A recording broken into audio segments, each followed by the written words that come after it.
Bienvenue dans Cosmotalks, l'écosystème caché. Je suis Petra. Dans cette série, nous vous emmenons dans le monde de vos micro-organismes. Pas avec de la science aride, mais avec des histoires. Car votre écosystème interne est plus fascinant que n'importe quelle série Netflix. Aujourd'hui, pourquoi les gut feelings ne sont pas une métaphore? Des papillons dans le ventre. Vous connaissez ça? Ce battement d'ailes quand vous êtes amoureux, quand vous voyez quelqu'un qui fait battre votre cœur plus vite, ou ce nœud à l'estomac, avant un entretien d'embauche, un appel difficile, un examen. Nous utilisons ces expressions comme si elles étaient figuratives, des manières poétiques de décrire les émotions. Mais si je vous disais qu'elles sont littérales, qu'il se passe réellement quelque chose dans votre ventre quand vous ressentez ces papillons, que ce nœud est une vraie réaction physiologique. Aujourd'hui, vous découvrirez pourquoi vos intestins ressentent ce que vous ressentez, parfois même avant vous. Commençons par une vérité simple. Vos intestins ont leur propre système nerveux, 500 millions de cellules nerveuses, enroulées autour de votre tube digestif comme une chaussette. Les scientifiques l'appellent le système nerveux entérique, votre deuxième cerveau. Ce système nerveux peut fonctionner de manière autonome. Il prend des décisions sans consulter votre cerveau. Il a ses propres réflexes, ses propres neurotransmetteurs, et il communique constamment avec vos émotions. Quand vous éprouvez du stress, vos intestins le ressentent aussi, littéralement.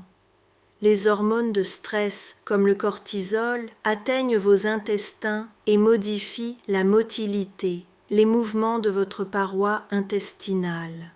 Vos intestins se contractent, ou ils accélèrent, d'où cette envie d'aller aux toilettes avant une présentation importante. Quand vous êtes amoureux, vos hormones dansent, ocytocine, dopamine, sérotonine, et vos intestins, ils ressentent cette danse, ils réagissent à ces mêmes hormones.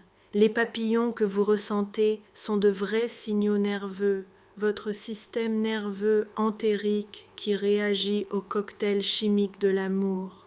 Ce n'est pas de l'imagination, c'est de la physiologie. Passons en revue les gut feelings classiques, les papillons de l'amour. Quand vous voyez quelqu'un qui vous plaît, votre corps produit un cocktail d'hormones. L'adrénaline accélère votre rythme cardiaque. La dopamine vous donne ce sentiment d'euphorie. Et vos intestins, ils réagissent à l'adrénaline par de subtiles contractions. Ce battement d'ailes, c'est votre paroi intestinale qui bouge au rythme de votre excitation. Le nœud à l'estomac, avant un examen, une conversation difficile, une mauvaise nouvelle, c'est votre réponse fight or flight en action. L'adrénaline et le cortisol inondent votre système, votre corps se prépare à l'action. Et votre digestion, elle est mise en pause, le sang est redirigé vers vos muscles, votre estomac se contracte, d'où ce nœud, les hauts le cœur face aux mauvaises odeurs. C'est ancestral. Vos intestins ont des récepteurs qui détectent les substances toxiques.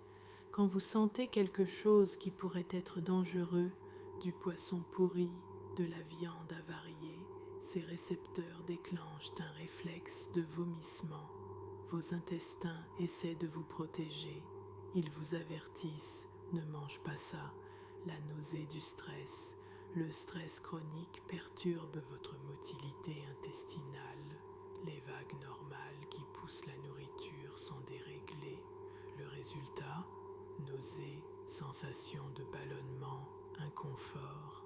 Vos intestins vous disent que ce niveau de stress n'est pas tenable. L'effet supermarché. Pourquoi devez-vous soudain aller aux toilettes au supermarché? La combinaison de la station debout, de la marche et de la stimulation visuelle de toute cette nourriture active votre système digestif. Vos intestins pensent, nourriture à proximité, temps de faire de la place. Mais ici, ça devient encore plus intéressant. Vos intestins ne ressentent pas seulement ce que vous ressentez, vos micro-organismes le ressentent aussi. Quand vous êtes stressé, l'environnement dans vos intestins change, le pH se déplace, la motilité change, les hormones de stress fuient vers le contenu intestinal et vos micro-organismes, ils réagissent. Des études montrent que le stress chronique modifie la composition de votre microbiome. Certaines bactéries diminuent, d'autres augmentent. C'est comme si un changement démographique se produisait dans votre ville interne, conduit par le climat que votre stress crée. Inversement, vos micro-organismes influencent aussi vos émotions. Certaines bactéries intestinales produisent des neurotransmetteurs, le GABA, la substance qui vous calme, la sérotonine, la substance qui régule votre humeur. Ces substances atteignent votre cerveau via le nerf vague. C'est une circulation à double sens. Vous les influencez, ils vous influencent. Les gut feelings sont littéralement une conversation entre votre système nerveux et vos micro-organismes. Qu'est-ce que cela signifie pour vous? Premièrement, prenez vos sensations intestinales au sérieux. Quand vos intestins signalent de l'agitation, c'est de l'information, pas quelque chose à ignorer. Deuxièmement, le stress chronique n'est pas seulement mauvais pour votre tête, il est mauvais pour tout votre écosystème. Vos micro-organismes souffrent aussi. Troisièmement, prendre soin de vos intestins, c'est prendre soin de votre bien-être émotionnel. La connexion est réelle. Votre biohack pour cet épisode, le body scan, 2 minutes par jour. Fermez les yeux, scannez votre corps de la tête aux pieds et faites particulièrement attention à votre ventre. Où ressentez-vous de la tension? Y a-t-il de l'agitation? Un nœud? Des papillons? En faisant régulièrement le point avec vos intestins, vous apprenez à reconnaître les signaux. Vous apprenez le langage de votre deuxième cerveau. Et quand vous comprenez ce langage, vous pouvez intervenir plus tôt, avant que le stress ne devienne chronique, avant que le nœud ne semble permanent. 2 minutes, chaque jour, vos intestins vous en seront reconnaissants. C'était l'écosystème caché. Souvenez-vous, les gut feelings ne sont pas une métaphore, ils sont une conversation entre votre cerveau, vos intestins et les billions de micro-organismes qui y vivent. Vous n'êtes pas seul. Votre corps travaille toujours avec vous. Tout en vous est interconnecté. Vous voulez faire partie d'une communauté de personnes partageant les mêmes idées. Visitez cosmogroup.eu. À la prochaine.